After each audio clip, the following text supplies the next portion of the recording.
하나님의 말씀은 창세기 12장 1절서부터 3절까지 보겠습니다. 우리 11월 달 암송 귀절이 들어가 있는 본문인데요. 같이 찾아보겠습니다. 창세기 12장 1절서부터 3절까지 우리 다 찾으셔서 하나님의 말씀을 경외하시는 마음으로 우리 다 같이 일어나셔서 합독하겠습니다. 우리 3절밖에 되지 않으니까 합독하겠습니다. 다 같이 일어나셔서 시작. 여호와께서 아브라함에게 이르시되 너는 너의 고향과 친척과 아버지의 집을 떠나 내가 내게 보여줄 땅으로 가라. 내가 너로 큰 민족을 이루고 내게 복을 주어 내 이름을 창대하게 하리니 너는 복이 될지라. 너를 축복하는 자에게는 내가 복을 내리고 너를 저주하는 자에게는 내가 저주하리니 땅의 모든 족속이 너로 말미암아 복을 얻을 것이니라 하신지라. 아멘. 다 같이 앉으셔서 너는 복이 될지라 라고 하는 제목으로 우리 같이 말씀 나누겠습니다. 사람들은 누구나 다 복받기를 좋아합니다. 여러분도 복받기 원하십니까? 네, 아멘 하시는 분만 복받으시길 바랍니다. 아멘? 네, 아멘. 네. 특별히 우리나라 사람들 복 좋아하죠, 그죠? 네. 새해 인사가 뭡니까? 네, 복 많이 받으세요. 네, 복 많이 받으세요. 복 많이 받으세요. 새해 인사가 그렇습니다. 우리는 복을 참 좋아하는 것 같아요. 베개에도 숟가락에도 밥그릇에도 복자를 써가지고, 네, 복자를 써가지고 복 받기를 참 좋아하는 민족이다 이런 생각이 듭니다. 물론 우리는 복 그러면 오복을 생각해요. 우리 유교적인 우리 관점에서 내려오는 오복이 뭘까요? 네. 수가 있죠. 먼저 오래 장수하는 수, 재물이 넉넉한 부, 그리고 건강하고 마음이 평안한 강령, 그리고 덕을 좋아하는 유호덕, 그리고 평안히 살다가 내 생명을 다하는 데까지 사는 고정명이라고 그럽니다. 그래서 이 오복을 우리는 보통 복이다 이렇게 생각합니다. 그런데 우리는 복도 마음 먹기 나름입니다. 그렇죠? 복도 마음 먹기 나름이에요. 환경보다 그래서 복을 대하는 우리의 태도, 우리의 자세가 더 중요하다는 것을 알 수가 있습니다. 그래서 복은 상황이 아니라 환경이 아니라 사실은 마음에 달려져 있는 것이고 태도에 달려져 있다 이렇게 볼 수 있습니다. 어떤 사람은 코로나 바이러스 우리 너무너무 고생 많이 했는데요, 코로나 바이러스가 복 중에 복이었다 이렇게 말하는 사람도 있습니다. 어떤 남편의 글입니다. 코로나 바이러스는 내 생애 최고의 선물이었다. 일단 와이프가 어디 여행 가고 싶어 하지 않는다. 또 아무것도 쇼핑하지 않는다. 싸구려도 실용품도 명품도. 와이프는 감염될까 봐 쇼핑몰도 외식도 극장도 가지 않는다. 가장 좋은 건 와이프가 하루 종일 입에 마스크를 덮고 있어서 말을 하지 않는다는 점이다. 코로나는 단순 바이러스가 아니다. 복 중에 복이다. 어느 아내 글도 있습니다. 어느 아내 글. 코로나 바이러스는 내게 큰 복이다. 일단 남편이 친구들과 돈 안 쓰고 술 안 먹고 집으로 겨들어온다.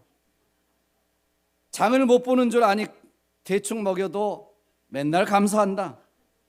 남편은 일단 놀러 가자고 졸라대지 않는다. 남편은 내가 못 나가서 쇼핑도 안 한다고 생각한다. 인터넷으로 열라질러대도 모른다. 가방도 옷도 신발도 음식도 남편 없는 시간에 배달된다. 남편은 내가 감염이 무서워서 집에 있는 줄만 알고 낮에 몰래 나갔다 오는지 꿈에도 의심하지 않는다. 가장 좋은 건 내가 코로나 때문에 하루 종일 입에 마스크를 쓴다고 생각한다. 성형수술한 줄도 모르고. 코로나 바이러스는 내게 선물이요 복이다. 여러분 복이 무엇이라고 생각하세요? 여러분은 복이 무엇이라고 생각하십니까? 성경에서 말하는 복은 무엇일까요? 네. 우리가 생각하는 것보다 성경에는 복에 대해서 참 많이 이야기하고 있습니다. 하나님은 자기 백성들에게 복 주시기를 원하십니다. 하나님이 인간을 창조하신 다음에 제일 먼저 하신 것이 뭔지 아십니까? 복 주시는 것이었습니다. 자, 창세기 1장 28절을 보시면 인간을 창조하시고 난 다음에 바로 이렇게 이야기하십니다. 하나님이 그들에게 복을 주시며 하나님이 그들에게 이르시되 생육하고 번성하여 땅에 충만하라. 제일 먼저 하신 것이 뭐냐면 복을 주셨어요. 복을. 네, 복을 주셨어요. 인간이, 사람이 하나님과의 바른 관계 안에서만 살면 하나님은 복을 자동적으로 주시는 거예요. 이 땅에 번성하고 충만하고 생육하고 번성하는 이 땅을 다스리는 놀라운 복을 하나님은 그냥 주시는 것입니다. 하나님과의 올바른 관계 안에만 있다면 문제가 없어요. 그런데 문제는 뭐였어요? 인간이 하나님을 떠나는 것입니다. 하나님을 멀리하는 것입니다. 하나님의 말씀을 따르지 않는 것입니다. 아담과 하와가 불순종으로 말미암아서 여러분 어떻게 됩니까? 하나님과의 관계가 끊어지니까 모든 에덴 동산의 축복을 다 잃어버립니다. 행복이 가득했던 동산이 죄가 들어오니까 가시덤불과 엉겅퀴가 나고요, 저주의 땅이 되고 맙니다. 땀을 흘려야 해산의 고통을 통해서야 그때서 번성할 수가 있습니다. 죽음이 찾아왔습니다. 끊임없는 갈등과 싸움이 벌어집니다. 결국 이 인간의 죄는 하나님과의 관계를 멀리하게 했을 뿐만 아니라 모든 축복을 다 잃어버리고 말았습니다.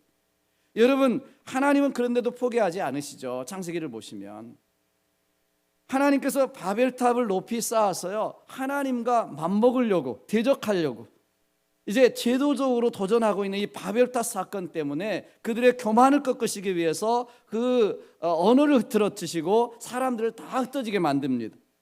이것으로 끝났다면 하나님의 구원의 역사는 존재하지 않았을 거예요. 그런데 여기서도 하나님은 은혜를 베푸시는데 이때 부르신 은혜가 뭐예요? 아브라함이에요.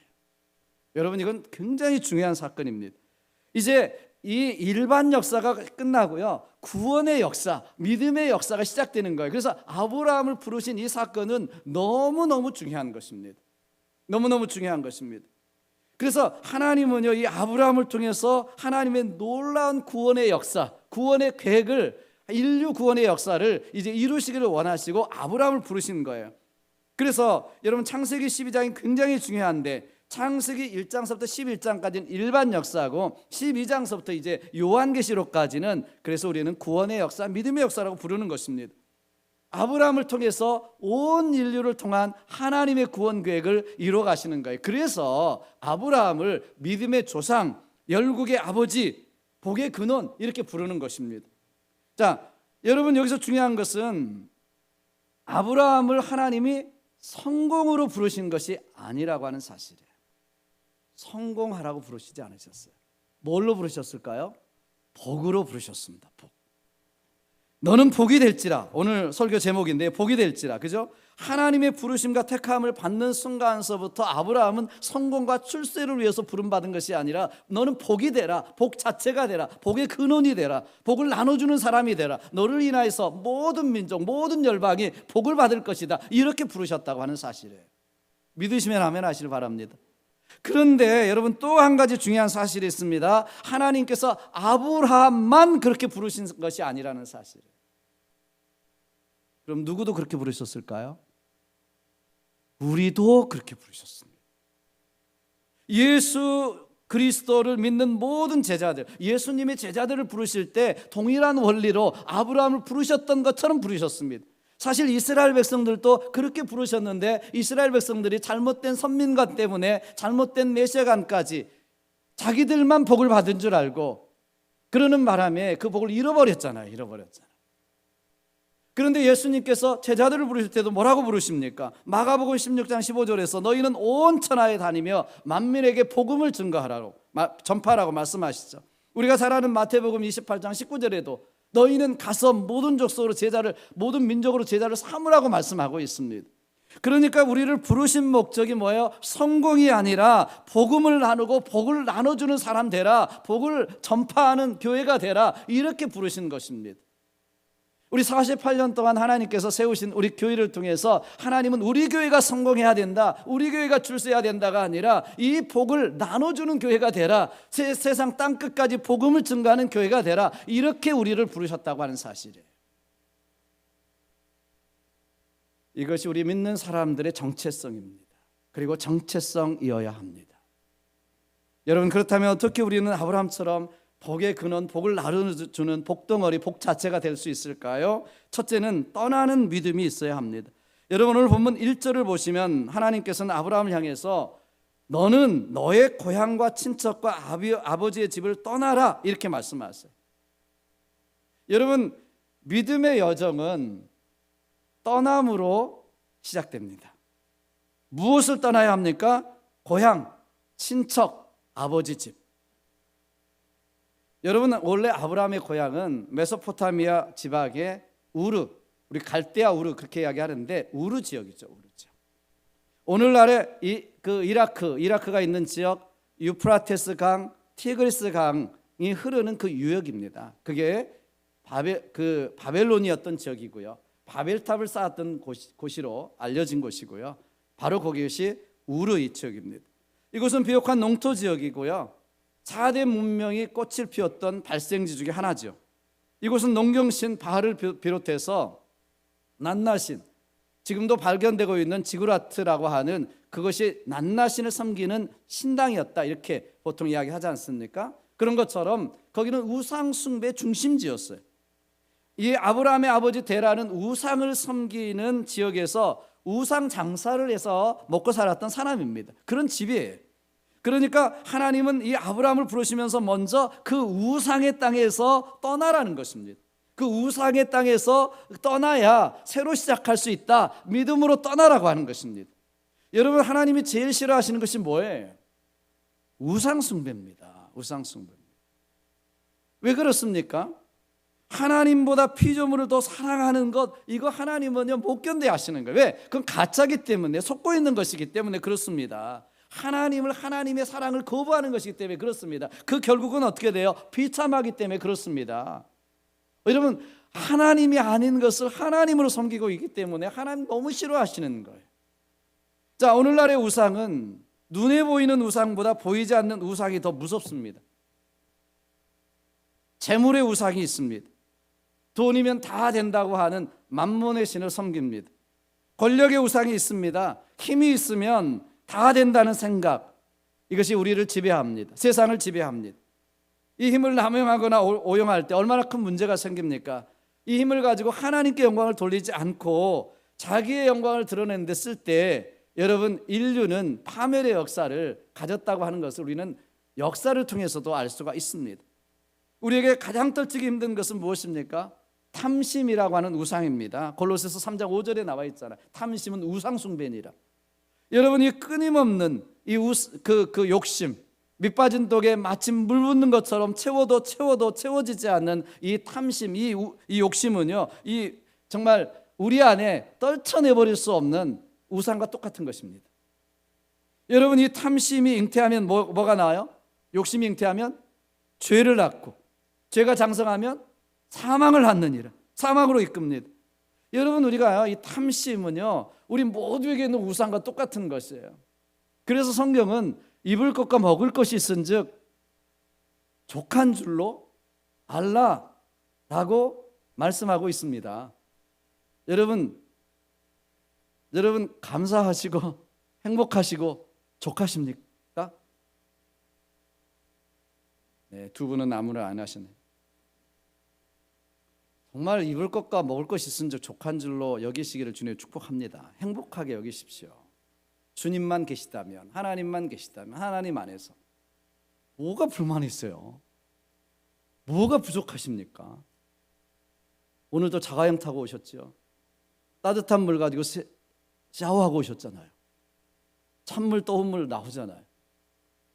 저는 가끔 지금도 신기한데요. 네. 따뜻한 물이 집에서 나오고 화장실이 집 안에 있고 시골에서 안 살아오신 분은 몰라요. 네. 세수하려면 저기 그냥 달려가야, 냇물까지 달려가야 되고, 화장실을 가려면 저 뒷간이잖아요. 그래서 네? 여러분 언제 다 잊어먹었어요 그거를? 네? 다 잊어먹고 지금은요 요만한 거 없으면 또 불편해하고. 네. 여러분 이미 하나님 베풀어 주신 은혜를 감사하면 우리 자족할 수 있는 마음이 생기고, 우리가 자족하면 탐심이 없어지면 여러분 그러면 우리가 복의 근원으로 우리가 살아갈 수 있는, 복을 나눠주는 사람으로, 복덩어리가 되는 사람으로 살아갈 수 있는 복의 근원되는 삶이 되는 줄로 저는 믿습니다. 여러분 아직도 포기하지 못하고 있는 내 내면의 우상, 내 삶의 우상이 무엇인가요? 속히 그 우상을 섬기는 자리에서 떠나시기를 주님으로 축복합니다. 그 우상이 내 생각과 내 마음을 지배하는 동안 우리는 진정은 하나님 앞에 나갈 수가 없고요, 하나님을 진심으로 섬길 수가 없는 거예요. 우상을 떠나지 않는 한 우리는 하나님을 믿어도 하나님을 우상의 하나로 섬길 수 있는 가능성이, 잘못이 우리에게 있을 수 있습니다. 그래서 우리는 이 탐심으로 떠나야 합니다. 아브라함은 우상으로부터 떠날 뿐만 아니라 모든 기득권으로부터 떠나야 하는 것이 했습니다. 부모님과 함께 살고요, 고향 땅을 떠나라 그랬잖아요. 친척 아버지 집을 떠나라. 이 옛날의 고향이라고 하는 것은요, 삶의 모든 것이 보장된 고향입니다. 우리도 고향을 떠났습니다만 오늘날하고 또 다르죠. 그 당시는요, 여러분 이 고향을 떠난다, 친척 아비 집을 떠난다, 이것은 모든 기득권, 모든 것을 다 포기하라는 것과 똑같습니다. 여러분 그렇잖아요. 문제는 무엇입니까? 여러분 모든 것을 다 보장된, 안주할 수 있는 평안한 곳, 편안한 곳, 이곳을 떠나라는 것입니다. 여러분 이것을 포기하라는 것입니다. 여러분 우리는 때때로 변화를 원하지만 변화를 위해서 여러분 포기하기를 거부합니다. 내려놓으려고 생각하지 않습니다. 내 기득권, 내 이익, 내 평안, 내 이거를 좀 내려놓으려고 생각하지 않아요. 그 이유는 뭐예요? 이미 내가 누리고 있는 이 기득권을 포기하고 싶지 않기 때문에 그래요. 그런데 여러분 참 믿음이라고 하는 것은 현실에 안주하고자 하는 이 아니란 생각, 매너리즘을 떠나는 것입니다. 나의 권리, 나의 이 기득권, 나의 이 주장을 떠나는 것입니다. 이것을 내려놓을 때 비로소 우리는 변화의 삶을 살아갈 수가 있고 복의 근원된 삶을 살아갈 수가 있는 것이죠. 제가 이런 이야기를 들었습니다. 교회 앞에 사과장수 아주머니가 있었습니다. 교인들이 이 아주머니를 전도하기 위해서 수없이 노력했지만 마치 난공불락의 성처럼 이 아주머니는 교회를 절대로 나오지 않았고요, 예수님을 영접하지 않았습니다. 그러던 어느 날 이 아주머니가 옷을 말쑥하게 차려입고 교회에 출석한 거예요. 놀란 교인이 이 아주머니에게 물었습니다. 아니 몇 년 동안 그렇게 많은 사람들이 전도해도 안 나오더니 어떻게 교회에 나오게 됐습니까?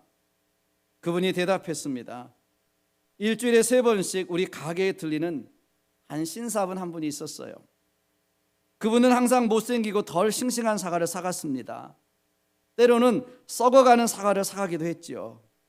왜 그러냐고 물으면 지금 당장 먹을 것이기 때문에 좀 썩은 것도 괜찮다는 대답이었습니다. 싱싱한 것을 다른 사람들에게 팔라고 늘 말해 주었죠. 너무 미안해서 사과 몇 개를 더 주면 손을 흔들면서 거절했습니다. 여기까지 말을 하면서 눈물을 닦습니다. 그리고 말을 이어갑니다. 저는 그때부터 그분에 대해 조금씩 존경심을 가지게 되었어요. 남다른 분이라고 생각했습니다. 그러던 어느 날이었어요. 그분이 조그만 소리로 예수 믿으세요. 나는 그분이 믿는 예수라면 저도 믿고 싶었습니다. 그래서 오늘 교회에 나오게 됐습니다.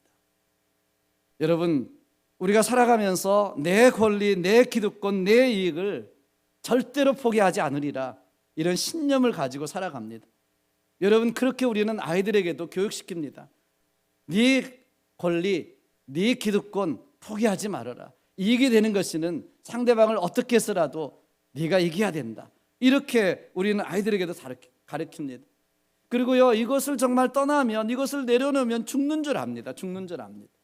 그런데 사랑하는 여러분, 오늘 아브라함에게 하나님께서 뭐라고 말씀하세요? 이런 기득권, 이런 친척, 조향, 아버지 집 떠나라는 것입니다. 그 기득권, 그 권리 다 내려놓으라는 것입니다. 이제 하나님만 의지하는 것으로 가라는 것입니다. 이게 믿음으로 되지 않으면 안 되는 것이죠. 우리가 새롭게 시작한다고 하는 것, 복의 비전으로 살아간다는 거 하는 것, 하나님의 부름 앞에 사명으로 살아간다고 하는 것은요, 내 기득권, 내 권리를 내려놓는 데서부터 시작하는 거예요.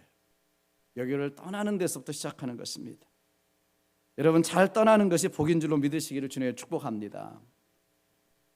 아직도 우리 인생에서 떠나지 않는 우상과 같은 그런 것이 여러분 무엇이 있어요?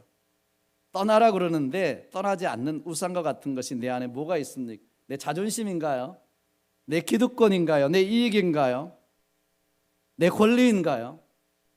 여러분, 마치 코끼리, 그 큰 코끼리를 작은 말뚝에 묶어 놓듯이 여러분, 우리를 현실에 안주하게 만들고 욕망의 노예로 만들어가는 이 말뚝과 같은, 이런 코끼리의 말뚝과 같은 이것을 떠나야 되는 것입니다. 이것으로부터 자유해지는 것이 바로 믿음이에요.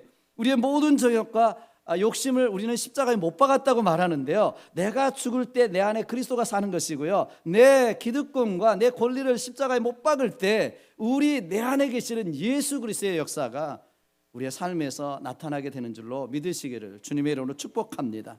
내가 붙잡고 있는 것을 떠나는 것이 믿음이고요, 주님의 은혜로 사는 비결이 바로 여기에 있습니다. 두 번째로는요, 말씀을 따라가는 순종의 믿음이 있어야 됩니다. 자, 아브라함은요, 복을 따라간 것이 아니라 오늘 말씀에 보면 약속의 말씀을 따라갑니다. 자, 우리가 3절까지만 읽었습니다만 4절을 보시면 이렇게 말씀하실 때 아브라함이 어떻게 합니까? 이에 아브라함이 여호와의 말씀을 따라갔고 라고 말씀합니다. 4절에 보시니까 아브라함이 어떻게 해요? 말씀을 따라갔다. 아멘 하셔야 되는데요. 네, 아멘. 말씀은 씨와 같고 생명과 같아요. 그래서 한 알의 밀알이 땅에 떨어져 썩으면 어떻게 해요? 싹이 나고 많은 열매를 맺습니다. 그러니까 말씀의 씨앗이 우리 마음 가운데 심어지면 싹이 나게 돼 있습니다. 그리고 나중에 열매를 맺게 돼 있습니다. 그렇기 때문에 우리 믿음은 들음에서 나고 들음은 그리스도의 말씀이라고 말씀하고 있는 거예요. 여러분, 무엇을 따라가느냐가 중요합니다. 아브라함은 갈 바를 알지 못했지만 하나님의 말씀의 약속을 따라갔습니다. 이 약속이 무엇이었어요? 3가지잖아요. 우리 11월 암송 기절인 2절 말씀 다시 읽어보면 이렇게 말씀합니다. 내가 너로 큰 민족을 이루고 내게 복을 주어 내 이름을 창대케 하리니 너는 복이 될지라. 그러니까 하나님께서 3가지 약속하셨어요. 내가 너로 큰 민족을 이루어 주겠다. 내 이름을 창대하게 하겠다. 너로 복이 되게 하겠다. 복의 근원이 되게 하겠다. 3가지 약속하셨습니다. 이거는요, 사실 하나님의 일방적인 약속이에요. 아브라함이 상상할 수도 없는 그런 약속이었습니다. 이 약속은 영원히 패하지 않는 영원한 약속이었습니다. 자, 아브라함은 바로 그 하나님의 약속의 말씀을 붙들고 갔어요. 자기가 상상할 수도 없는 일이지만 하나님께서 일방적으로 주신 말씀이지만 이 약속의 말씀을 붙들고 그 말씀을 따라갔고 쫓아갔고 이렇게 말씀하고 있습니다. 사랑하는 여러분, 믿음이라고 하는 것은 다른 것이 아닙니다. 하나님의 약속의 말씀을 붙잡고 가는 것으로부터 시작하는 거예요. 여러분, 우리가 그렇잖아요. 우리가 예수 그리스도가 살아계시고 천국과 지옥이 있고 영원한 삶이 있고 이걸 어떻게 믿습니까? 하나님의 약속의 말씀을 따라 믿고 이 약속의 말씀을 붙들고 우리가 믿음을 시작한 것입니다. 아멘. 여러분이 지금 붙잡고 있는 것이 무엇이냐는 거예요. 여러분이 붙잡고 있는 것이 무엇입니까? 그동안 쌓아놓은 것입니까? 지난번에 메디케어 설명하러 오셨는데 어떤 분이, 여러분 보험이십니까? 여러분이 붙잡고 있는 것이 보험이 있어요. 서플리먼트입니까? 저도 요즘에 많이 배웠습니다. 어드밴티지입니까? 메디케어도 여러 가지가 있더라고요. 뭘 붙잡고 계세요? 여러분이 그동안 쌓아놓은 그 모든 것들을 붙잡고 계십니까? 자녀들을 붙잡고 계신가요? 저도 3명의 자녀가 있지만 붙잡을 것이 못 됩니다. 뭘 붙잡고 계십니까? 여러분, 내가 붙잡고 있는 세상에 주는 썩는 줄입니다. 이 세상의 것은 금방 썩어질 것입니다. 금방 끊어질 것입니다. 오래가지 못하는 것입니다. 천년 만년 가지 않을 것입니다. 최유순 사님 기도하실 때 천년 만년 살 것 같은 그 어리석음, 그렇게 기도하셨잖아요. 여러분, 우리는 그래요. 90이 돼도요 천년만년 살 것 같은 마음이 생겨요. 우리 흔히 이야기하잖아요. 아직 마음은 20대라고. 우리 집사님도 다 그러시더라고요. 선생님, 나는 아직도 20대 마음이죠. 그렇게 사십시오. 그러나 우리가 천년만년 살 것 같은 어리석음으로 살아서는 안 됩니다. 이 세상의 건 다 끊어지는 거예요. 그런데 뭐요? 하나님의 약속은 영원한 것입니다. 하나님의 약속은 반드시 열매가 있는 것입니다. 하나님의 약속은 금생과 내생이 있는 약속입니다. 여러분, 그러니까 우리가 믿는 거잖아요. 그 목적지는 놀라운 축복이 있습니다. 믿음은, 여러분, 믿음의 여정은 사람을 보고 쫓아가는 게 아니에요. 복을 바라는 것도 아니에요. 하나님의 약속의 말씀, 영원한 말씀, 그 약속을 붙들고 쫓아가는 것입니다. 여러분, 복을 받으려고 쫓아가면 그건 미신이에요. 기복주의입니다. 참 믿음은 하나님의 약속을 붙잡고 가는 것입니다. 그 약속을 믿고 따라가면 복은 저절로 임하는 것입니다. 우리를 창대케 하시고 높여주시고 번성케 하시고, 여러분, 하나님이 다스리는 권세를 주시고, 그것은 하나님의 약속을 붙잡고 따라갈 때, 하나님 안에 거할 때 하나님이 주신 복인 것입니다. 물론 우리가 하나님의 말씀을 듣고 동의할 수는 있지만 순종하는 것은 여러분 물론 쉽지 않아요. 아브라함처럼 자신의 모든 기득권, 모든 이 권리를 포기하고 먼 길을 정처 없이 떠난다는 것 쉽지 않습니다. 그러나 순종은 하나님의 기적을 불러일으킵니다. 순종은 하나님의 역사를 일으키는 것입니다. 아멘. 이게 성경의 이야기예요. 자, 우리가 몇 가지만 살펴보면 보세요. 모세가 믿음으로 지팡이를 내밀 때 그 엄청난 홍해, 넘실거리는 홍해가 갈라지는 기적이 일어났습니다. 자, 법궤를 맨 제사장이 믿음으로 요단강 물에 발을 담글 때 요단강이 멈춰서는 역사가 일어났습니다. 난공불락의 여리고성, 모세 여호수아와 함께 모든 백성들이 돌 때 여리고성이 무너지는 역사가 일어났잖아요. 그죠? 히스기야가 하나님 앞에 기도할 때, 말씀을 붙들고 기도할 때 아수르 사네립의 군대 18만 5천 명이 산손장이 되는 역사가 일어났습니다. 여러분, 사렙다 가브가 마지막 남은 그 한 움큼의 밀가루 기름을 엘리야 선지자에게 드렸을 때, 믿음으로 드렸을 때 밀가루통이 마르지 않고 기름이 마르지 않는 역사가 일어난 것입니다. 어린 손이 보리떡 5개, 물고기 2마리 주님 믿음으로 주님 앞에 드렸을 때 그것이 5천 명을 먹이고도 남는 오병의 기적이 일어난 것입니다. 하인들이 주의 말씀을 순종해서 물을 떠다 연회장으로 갖다 주었을 때 물이 포도주가 되는 기적의 역사가 일어난 것입니다. 모두가 다 뭐예요? 순종으로 일어난 기적의 역사를 이야기하고 있는 거예요. 여러분, 우리 안에 오늘날 하늘에 이런 기적이 일어나지 않는 이유가 무엇일까요? 그것은 순종하지 않기 때문에 그렇습니다.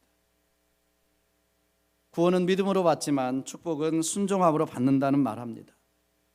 그래서 제사보다 순종이 낫다고 성경을 말씀하고 있습니다. 즉, 형식적인 예배보다 말씀 안에 온전한 순종이 하나님을 기쁘시게 하는 것입니다. 여러분, 말씀에 대한 순종이 우리를 복을 나눠주고도 넘치는 복을 받게 되는 복의 근원이 되는 역사를 우리의 삶에 주실 줄로 저는 믿습니다. 마지막으로 복을 나눠주는 믿음이 있어야 합니다. 하나님이 아브라함에게 이렇게 말씀하십니다. 내가 너에게 복을 주리니 너는 복이 될 것이다. 너를 인해서 세상 모든 민족이 복을 얻게 될 것이다. 여러분, 얼마나 분명한 말씀입니까? 너 혼자 출세하고 성공해서 잘 먹고 잘 살라고 부르신 것이 아니래요. 아브라함을 부르실 때, 이스라엘을 부르실 때 그렇게 부르신 것이 아니에요. 아브라함에게 너를 통해서 너는 복이 되고 복 자체가 되고 너를 통해서 모든 민족이 복을 받게 될 것이다. 이스라엘을 부르시면서도 하나님께서 이스라엘 너가 선민이다, 너만 잘 살아라 이렇게 부르신 게 아니에요. 너를 통해서 제사장 나라가 돼서 하나님 모르는 백성들에게, 이방인들에게 복을 나눠주는 이방인 제사장 나라가 되라고 부르신 것입니다. 그런데 이것을 까먹어버린 거 아니에요. 이것을 잊어버린 것입니다. 그래서 자기 권리, 자기 기득권, 자기의 선민사상 이거에 취해서 이방인들을 멀리하고 오히려 상대 안 하고 그래서 그들의 복을 잃어버리고 만 것입니다. 사랑하는 여러분, 오늘 우리 그리스도인의 정체도 이와 같습니다. 복을 나눠주는 사람, 복을 나눠주는 교회가 되는 것입니다. 오늘날 교회 안에는요, 복에 대해서 양극단으로 생각하는 경향이 있어요. 한편에서는 온통 복 받으라고만 외치고요, 신앙생활은 복받기 위한 것이라고 외칩니다. 마치 자기들이 복을 독점한 것처럼, 복을 나눠주는 그런 것처럼 마치 이야기하는 사람들이 있습니다. 복 받아라. 그런데 또 한편에서는 복이라는 말 자체를 천박하게 여기는 사람들이 있어요. 복이나 행복이라 이런 단어 자체를 마치 벌레 보듯 경건의 반대말이라고 생각하는 금욕주의적 잘못된 믿음을 가진 사람들도 있습니다. 그러나 성경은 분명히 복을 말하고 있어요. 그런데 그 복을 혼자만 움켜쥐고 있는 복이 아니라 나누어서 흘려보내서 축복의 통로가 되고, 그리고 복 자체가 되어지는 너는 복이 되라고 말씀하고 있는 것입니다. 그러니까 하나님이 우리를 부르신 것은요, 복을 주셨어요. 그리고 이 복을 이제는 흘려보내라, 통로가 되라, 나눠줘라. 그래서 우리도 더 큰 복이 되고 복덩어리가 돼서 모든 민족, 모든 열방이 하나님께 돌아오는 그 복을 나누는 사람, 복 자체가 되라고 부르신 줄로 믿습니다. 여러분, 창세기 39장에 보시면 우리가 잘 아는 요셉 이야기가 나오잖아요. 요셉, 제 이름이 영어 이름이 전 조셉인데요, 요셉인데, 여러분 보십시오. 그는 형제들에게 팔려가서 자기 주인 보디발 장군의 집에 들어가게 되잖아요. 모든 걸 다 맡겨요, 요셉에게. 집사를 맡기는 거죠. 그런데 성경은 이렇게 기록해요. 요셉으로 말미암아 보디발이 복을 받았다. 그러니까는요, 보디발이 알든 몰랐든 그거 상관없어요. 요셉을 통해서 보디발 장군의 집이 복을 받은 거예요. 왜? 하나님이 요셉을 통해서, 요셉을 인해서 보디발 장군의 복을 주신 거예요. 나눠주신 거예요. 그러니까 요셉이 떠나니까 보디발 장군의 복도 떠납니다. 자, 이제 감옥에 들어가잖아요. 감옥에 들어가서도 하나님은, 이 하나님의 복은 감옥 안에도 들어가요. 남의 집에서 종으로 있을 때도, 감옥의 죄수로 있을 때도, 죄수 몸인데도 이 요셉을 통해서 하나님의 복의 통로가 되어지니까 감옥에도 복이 들어가고, 그리고 그 감옥 안에서도 하나님은 요셉을 통해서 복을 주십니다. 요셉이 노예로 있든 감옥에 있든 상관이 없습니다. 요셉을 통해서 하나님은 복을 베풀어 주시는 거예요. 요셉이 감옥에 풀려나서 국무총리가 됩니다. 그럴 때도 하나님께서 요셉을 통해서 온 애굽의 백성들을 다 살리잖아요. 애굽 백성들만이 아닙니다. 그 주위에 있는 모든 나라들이 양식이 없어서 요셉에게 구하러 오잖아요. 그래서 그들이 요셉을 통해서 또 복을 받습니다. 생명을 연장합니다. 그들을 형제들도 마찬가지고요, 아버지인 야곱까지도 마찬가지죠. 왜냐하면 그들이 굶어 죽게 됐습니다. 이제 팔아버렸던 형제들까지도, 그 아버지까지도 생명을 구원받고 그 양식을 얻는 요셉이 축복의 통로가 된 것입니다. 자, 요셉이 하나님 안에 있을 때 하나님은 요셉을 통해서 요셉만 복을 받는 것이 아니라 그 형제들도, 아버지도, 주위 국가도, 그 주위에 있는 사람들도, 모든 백성들도 복을 받게 하시는 것입니다. 여러분, 놀라운 일은요, 아브라함에게 약속하셨던 복의 근원의 역사가 이 요셉 때에 이미 성경에서 이루어지고 있다고 하는 사실입니다. 아멘. 여러분, 여기서 끝나는 것이 아닙니다. 성경의 이야기는 여기서 끝나지 않아요.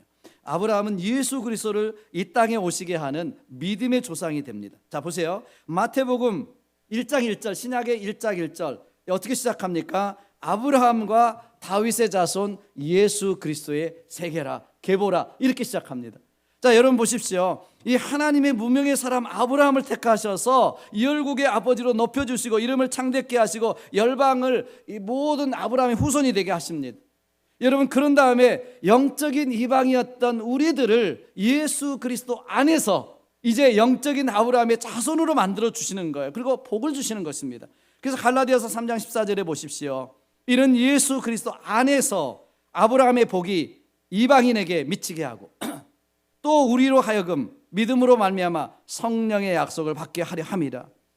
여러분, 우리가 이방인이었는데 이제 아브라함과 다윗의 자손 예수 그리스도를 통해서 우리를 영적인 아브라함의 자손으로 삼으시고, 그리고 아브라함의 복을 주셔서 우리도 아브라함을 부르신 것처럼 복의 근원으로 복 자체로 살라고 부르셨다고 하는 사실이에요. 그래서 성경은 너가 예수 그리스도 안에 있는 너희는 영적 아브라함의 자손인 줄 알지어다, 이렇게 말씀하고 있는 것입니다. 그러니까 이 아브라함의 복은요, 여러분 이스라엘에서 끝나는 게 아니라 저와 여러분을 통해서 이제 다시 온 열방으로 모든 민족에게로 흘러가는 복의 근원으로 우리를 삼아 주셨다고 하는 사실이고, 그것이 바로 우리 교회인 줄로 믿습니다. 여러분, 우리 복은요 흘러가야 그것이 더 커집니다. 여러분, 우리가 흔히 이야기하지 않습니까? 갈릴리는 헐몬산에서 물을 받아서 요단강을 통해서 계속 흘려보내니까 갈릴리는 생명이 있는, 풍성한 생명이 살아있는, 물고기가 살아있는 그런 풍성한 바다가 됩니다. 호수가 됩니다. 그런데 사해는 이 갈릴리의 물을 받아요. 받긴 받는데 흘려보내지를 못합니다. 않습니다. 그러니까 어떻게 돼요? 사해는 생명이 살 수 없는 죽은 바다가 되어버리고 마는 것입니다. 우리의 인생도 우리의 삶도 똑같다고 하는 것입니다. 예수 그리스도를 고백한 우리는 영적인 아브라함의 자손일 뿐만 아니라 하나님께서 우리에게 그러한 복을 우리에게 허락하셨습니다. 그런 복을 허락하셨습니다. 자, 그렇다면 이제 우리는 성공을 위해서 부르신 것이 아니라 이제 아브라함의 복을 나눠주는 복 자체가 되라고, 너는 복이 될지라, 복 자체가 되라고, 복의 근원 되라고 우리를 불러주신 줄로 믿습니다. 복의 근원은 자신만의 이기적인 욕심의 노예가 아니라 축복을 흘려보내는 축복의 파이프라인이 되고 축복의 통로가 되고 복의 근원이 되어질 때 우리에게도 더해주시는 복의 역사를 경험하게 될 줄로 저는 믿습니다. 사랑하는 여러분, 우리 교회를 부르신 것, 우리를 부르신 것은요 성공하라고 부르신 것이 아니에요. 우리 교회가 성공적 교회가 되라 이렇게 부르신 것도 아니에요. 성경의 중심에 서라 이렇게 부르신 것도 아닙니다. 복이 되라고 부르신 줄로 믿습니다. 모든 열방으로 복을 받게 하기 위해서 우리를 부르시고 우리 교회를 48년 전에 세우셨습니다.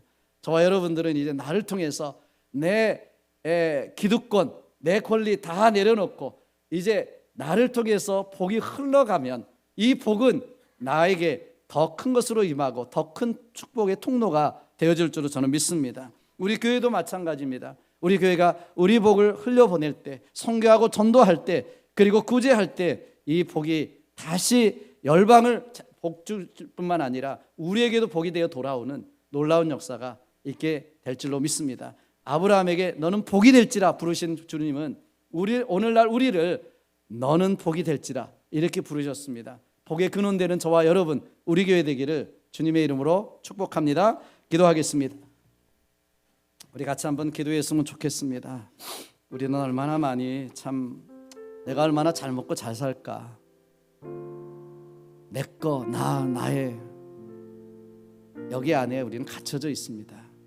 내 생각, 내 고집, 내 주장, 내 권리, 내 기득권, 이거 내려놓으려고 생각하지 않습니다. 조금이라도 이거 손해보고 내려놓은 낮은 것 같으면 우리는 얼마나 또 걱정하고 염려하고 화나고 답답해하고 억울해하고 그러는지 몰라요. 참 신앙은 내려놓는 것인데요, 내가 흘려보내는 것인데 언제까지나 우리는 내 이기적인 이 권리를 붙들고 나를 붙들고 살아가는지 모릅니다. 오늘 아브라함을 통해서 다시 한번 하나님은 우리를 부르신 사명, 우리의 목적을 다시 한번 정체성을 깨달았으면 좋겠습니다. 왜 하나님 나를 부르셨고 우리 교회를 부르셨는지 다시 한번 기도했으면 좋겠습니다. 그래서 정말 우리가 복을 흘려보냄으로 복을 받는 복의 통로가 커지고 축복의 덩어리가 커지는 그러한 교회, 그러한 내가 되게 해달라고 기도하면서 하나님 앞에 나가겠습니다. 기도하겠습니다. 주신 아버지 하나님 감사합니다. 우리 한 사람 한 사람 하나님 붙잡아 주옵소서. 복의 근원 되게 하시고 복의 통로가 되게 하시고 정말 우리 복을 나눠줄 수 있게 하시고 다음 세대, 다른 민족에게 또 다른 이방 민족 모든 사람들에게 복을 흘려보낼 수 있는 귀한 믿음의 사람 될 수 있도록 도와주시옵소서. 우리 교회 되게 도와주시옵소서. 그래서 열방이 우리 교회를 통해서 많은 사람들이 우리 교회 나를 통해서 복을 받는 놀라운 역사가 일어날 수 있도록 축복해 주시옵소서. 아버지 하나님 함께 해주시기 바랍니다. 이제 나의 이기적인 생각들을 아버지 깨뜨려버리게 도와주시고 나의 자존심 깨뜨려버리게 도와주시고 내려놓고 떠날 것 떠날 수 있는 믿음의 사람이 될 수 있도록 축복하여 주시옵소서. 감사합니다. 주님 영광 받아 주시옵소서. 하나님의 은혜로 주시옵소서. 감사합니다. 주님. 그렇습니다. 주님, 우리를 영적 아브라함의 자손으로 복으로, 복의 근원으로 불러주신 하나님 감사합니다. 우리를 복 주실 뿐 아니라 복의 근원되어 모든 열방으로 복을 받게 하시려고 우리 교회를 세우시고 우리를 부르신 줄 믿습니다. 아버지 하나님, 그 하나님의 부르심과 사명 앞에 그렇습니다. 내가 부르심 받은 그 복을 나눠주겠습니다. 축복을 흘려 보내겠습니다. 그러므로 우리의 축복의 통로가 커지고 넓어지고 그리고 복이 많은 그런 삶을 살겠습니다.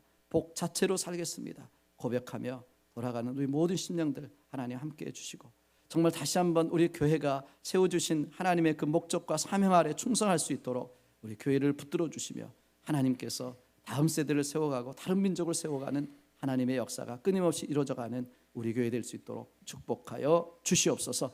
하나님 주신 모든 것 감사해서 오늘 또 주님 앞에 귀한 힘을 드립니다.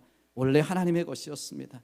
다만 우리가 이 땅에 살면서 잠시 맡아 청지기처럼 관리인처럼 살아가는 것이 물질이고 또한 하나님께서 주신 것들입니다. 이것을 하나님의 것으로 알고 구별해서 하나님 앞에 드립니다. 드리는 손길들 그 믿음의 고백대로 하나님께서 만배로 채워주시고 무엇보다도 하나님이 내 삶의 주인 되심을 고백하는 믿음으로 살아갈 수 있도록 축복해 주옵소서.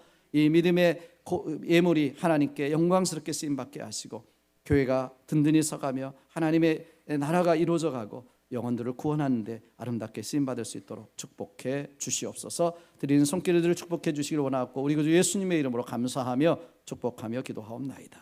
아멘.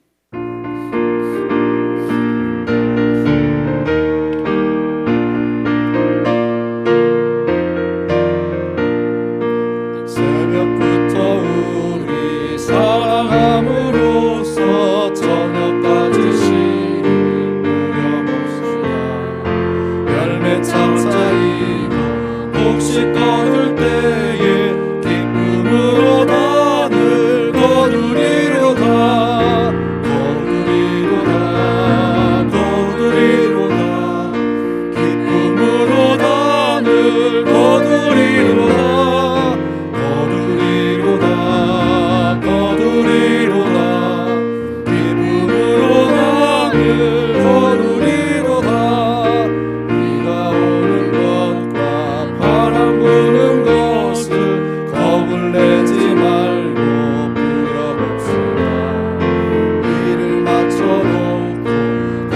거둘 때에 기쁨으로 단을 거두리로다. 우리 다 같이 일어나셔서 찬송합니다.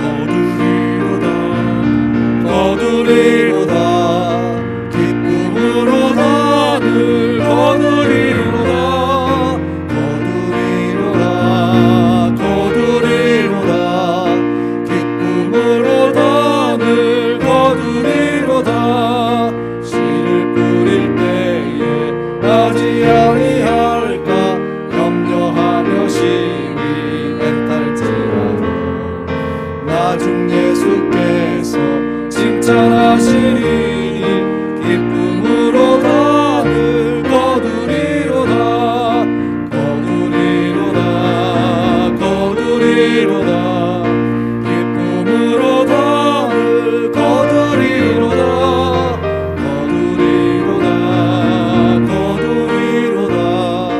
기쁨으로 단을 거두리로다. 아멘. 지금은 우리 주 예수 그리스도의 무한하신 은혜와 하나님 아버지의 극진하신 사랑하심과 성령님의 감화 감동 역사 교통하심이 우리를 복의 근원으로 부르신 하나님 앞에 복의 통로 축복의 통로로 살기 원합니다. 그래서 모든 민족이 모든 나에 속한 모든 사람들이 복을 받기를 원합니다. 그렇게 결심하고 또 결단하고 돌아가는 살아가는 성도들 머리 위와 주님의 귀하신 몸된 교회 위에 지금부터 영원토록 함께 하시기를 우리 구주 예수님의 이름으로 간절히 축원하옵나이다. 아멘.